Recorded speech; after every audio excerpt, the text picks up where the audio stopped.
Hi, my name is Ross Wenner. I'm Executive Director of World Leadership School. Our mission is to empower young leaders to find new and innovative solutions to the world's pressing problems. I want to welcome you and say we're thrilled that you're participating in a World Leadership School program. The purpose of this video is to help you prepare and get you thinking about some things that will make the experience more meaningful for you.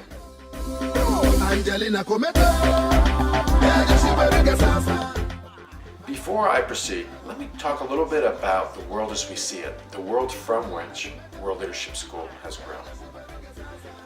There is a lot of bad news on one hand, and there's also a lot of really good news. I think that you live at the intersection of a massive crisis in global history, and I think it's probably one of the most exciting times in world history to live.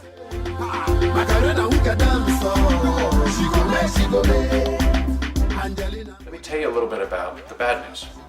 The bad news is that there is a set of critical global issues. I'm talking about issues like lack of access to basic education, climate change, poverty, water scarcity, biodiversity loss, and spread of infectious disease. We already know about these issues. We know about malaria in Africa. We know about changes in climate patterns. We know about poverty and substandard education. The worst part about these issues is that they're likely to get worse as global population climbs from above 6 billion, which is where we are now, to somewhere between 9 and as high as 14 billion by 2050. Unfortunately, population growth is something that we can't really control. Don't forget to put your hand up when it's down. I shake your belly left, right, front, back, down. Another piece of this problem is that the large international organizations that are supposed to be working on these problems, and I'm talking about organizations like United Nations, World Health Organization, International Monetary Fund, are flatlining. They are not able to deal with these issues. As the issues get worse, their ability to deal with them essentially remains flat.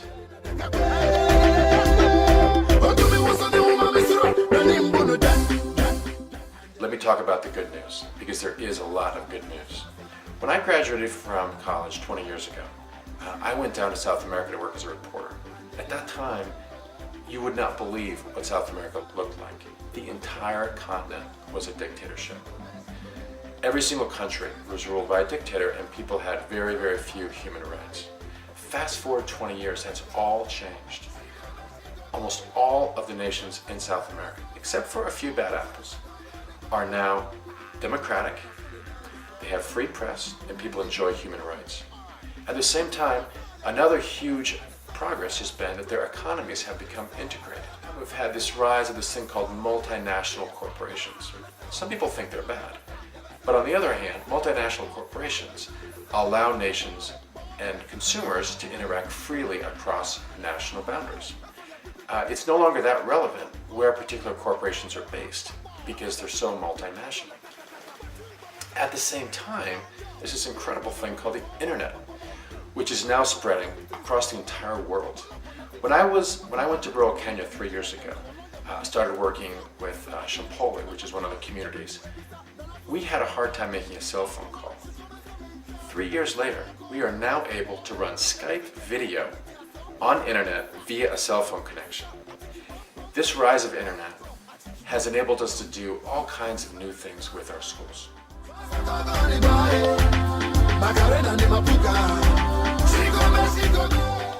Hi, I'm Erin Lasky, the Program Director for World Leadership School.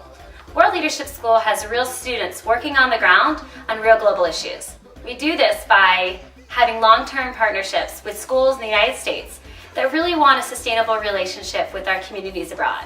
World Leadership School doesn't come in with our own ideas on what the community needs, but we partner with the community and the leaders on the ground to help them accomplish their goals, whether it's building a bathroom in a schoolhouse in Costa Rica or working and building a dining hall in Kenya.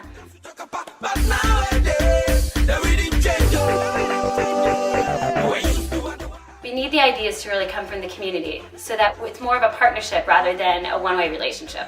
By establishing long-term relationships with not only our partner schools, but the communities abroad, we're not only able to take on larger and more powerful service projects, but we're also able to start changing the way that we view ourselves in terms of community development work, as well as the communities that we work with and how they view us. They're able to see us more as a partner in this endeavor rather than an outside person coming in and telling them what to do.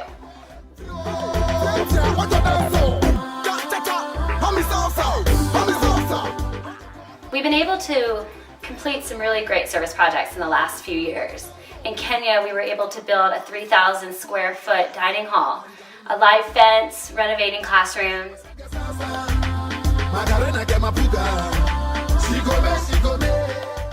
A lot of these communities in the countries we work in are used to tourists coming and doing service work there for a couple days and then going on a safari.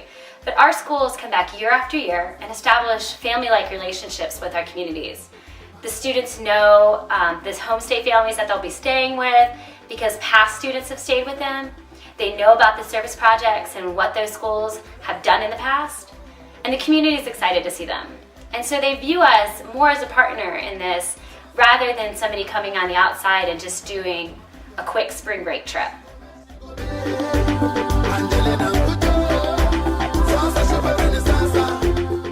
Our unique community development approach also allows us to really change the way we view ourselves in community development. We're not just going into a community that we've never met before and painting a building and walking away feeling like we've done something or we've helped somebody. But we're really working with community leaders on the ground. We have local participants helping on the service projects every day. And we're working on a project with them. We're not doing something for them and we're not helping them. We're learning from them and working with them.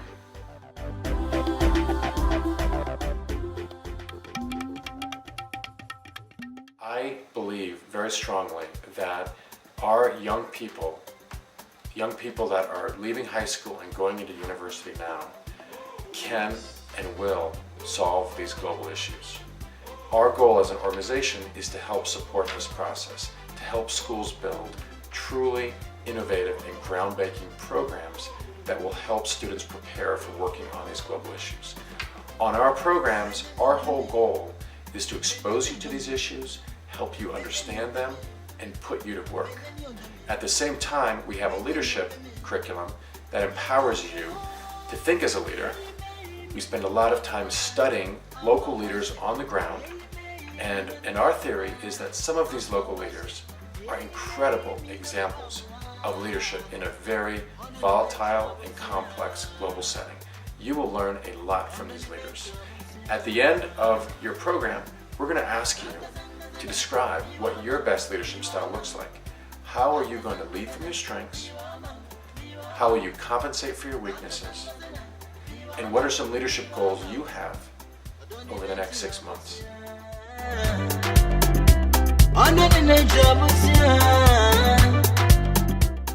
Hi, my name is Jennifer Klein. I'm the Director of Global Partnerships for World Leadership School. My experience as an educator has been that international travel is one of the most transformative experiences that young people can have. It impacts very intensely their sense of the world and their sense of themselves in that world. But one of the biggest challenges, I think, for most students when they travel is how to come back from an experience like that and where to take it from travel back into their lives.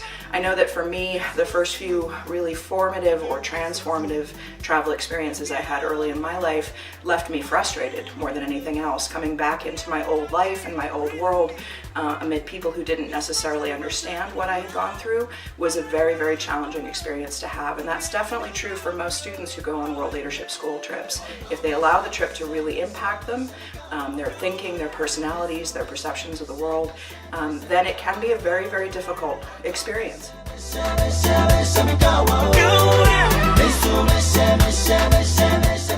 One of the goals at World Leadership School is very much to make sure that students find some direction.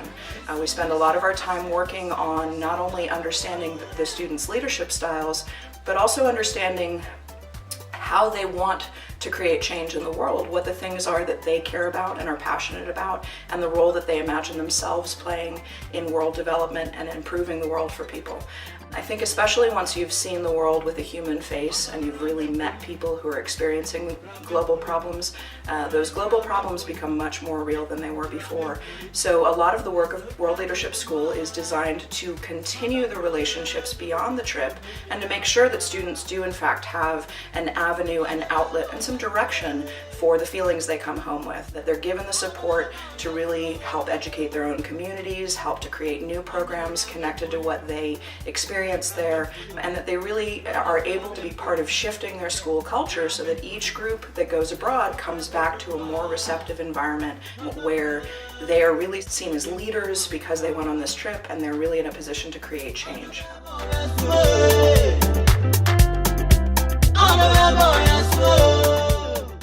I think more than anything else, teachers and leaders and instructors connected to World Leadership School have an opportunity to decide whether students walk away from these experiences frustrated and stuck in terms of what a mess the world is, or whether they're able to move past the barriers of complexity that exist in global problems and really start to find solutions and to find their place, their role in building those solutions.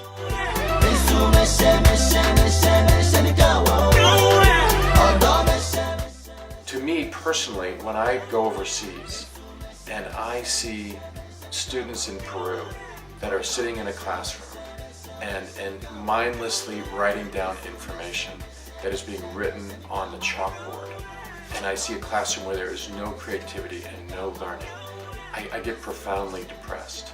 When I go to Africa and I see our communities that are literally dying from climate change because their lands are drying out and turning into a desert, and they are unable to sustain their cattle herds.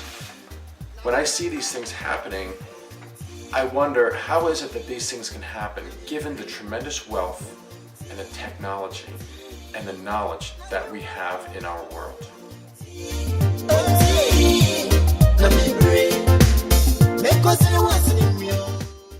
So where is there hope?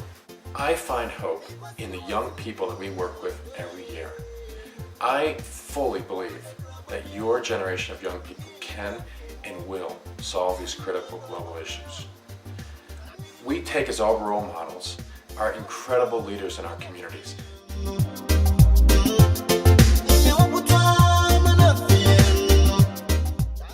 Let's take Pretend Mans, our country coordinator in Haiti. Pretend is working to protect his entire village of La Fonte from cholera. Let's take Shani, our Kenya coordinator. Shani is helping run an entire school for over 200 girls and boys in his community in a very rural part of Africa with an incredibly small school budget. These examples of amazing leadership exist in all of our communities. We also know about these leaders through the books that we read.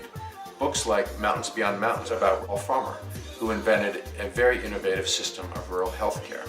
3 Cups of Tea by Greg Mortensen, who's developed a model for building schools in some of the most rural and dangerous parts of the world. Jacqueline Novogratz, who has developed a venture capital mechanism for funding social entrepreneurs. The list goes on. I think that these social entrepreneurs who are able to achieve a very big picture understanding of a problem, who are able to leverage the tremendous community networks they have, and who lead from a sense of purpose and passion and humility. I think these social entrepreneurs represent the future, and I think they represent the solution. And these are exactly the sort of leaders that we strive to build at World Leadership School.